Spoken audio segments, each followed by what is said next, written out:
কোজাগরী লক্ষ্মী পুজোর আগে চিন্তায় সুন্দরবনের প্রতিমা শিল্পীরা। চাহিদা কম, খরচ বেড়েছে, আর্থিক সংকটে হিঙ্গলগঞ্জের কারিগররা।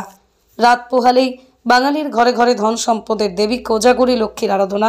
তবে উৎসবের এই আবহেও চিন্তার ভাঁজ সুন্দরবনের হিঙ্গলগঞ্জের প্রতিমা শিল্পীদের মুখে।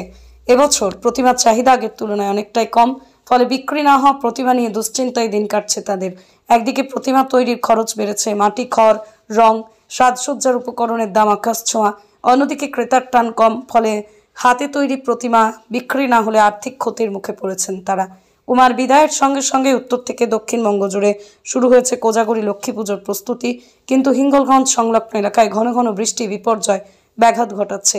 তবুও শেষ মুহূর্তে তুলির টানে ব্যস্ত শিল্পীরা আশা করছেন অন্তত শেষ কয়েকদিনে কিছু বিক্রি হবে।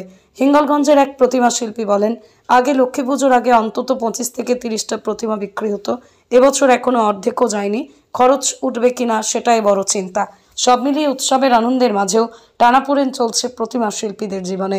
হিঙ্গলগঞ্জ, সন্দেশখালী, হাসনাবাদ থেকে শুরু করে সুন্দরবনের বিস্তীর্ণ এলাকা জুড়ে একই ছবি।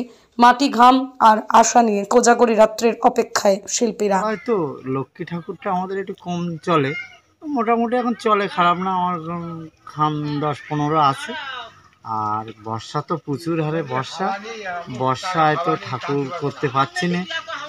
আমাদের বিরাট কি বেশি প্রচুর বৃষ্টি মানে কি, বৃষ্টি এখনো বন্ধ হয়নি। সেই দশমী পূজার থেকে বৃষ্টি শুরু হয়েছে।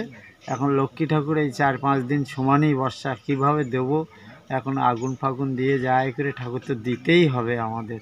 মানে এটা এমনই একটা জিনিস, মানে দিতেই হবে। আপনার নাম? আমার নাম সুশান্ত বিশ্বাস, 9 নম্বর স্যান্ডেল বিল আমার বাড়ি।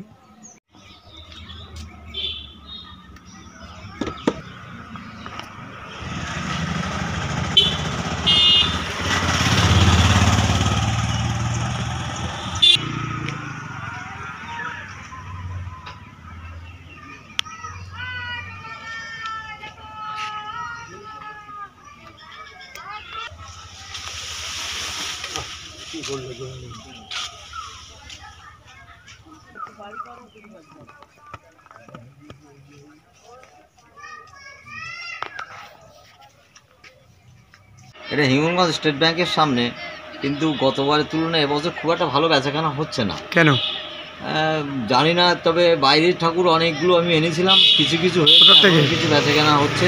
কোথার থেকে? হচ্ছে দত্তপুর থেকে আনি, কৃষ্ণনগর থেকে নিয়ে আসি। সাজের ঠাকুর, সব সাঁচের ঠাকুর বাইরে থেকে আমি আনি, কিন্তু গতবার তুলনায় এবার বেচাকেনা খুব একটা ভালো হচ্ছে না। আপনার নাম? রতন কর্মকার।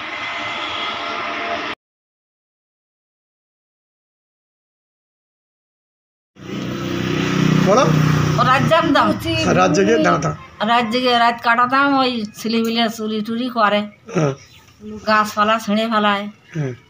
আর কি কি বানাইতে বাড়িতে? লুচি, ঘুগনি,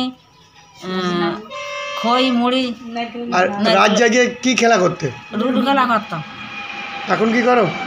এখন বয়স হয়ে গেছে, এখন আর খেলা করতে পারি না। বর্ষাটা যেন না হয়, তাহলে আমাদের হচ্ছে আনন্দটা ভালো হবে না। কি নাম? বছরে একবার করে পুজো,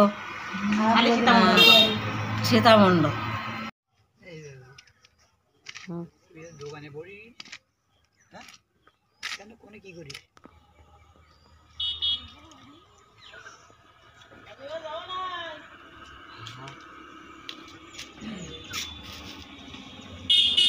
জায়গায় খেলবো, সেই জায়গায় আমার কি হয় বুঝবো? ও জায়গায় ওর চান্স নেই। ও যতই ঠাকুর ফার্স্ট হোক, যাই হোক না কেন, বুঝেছি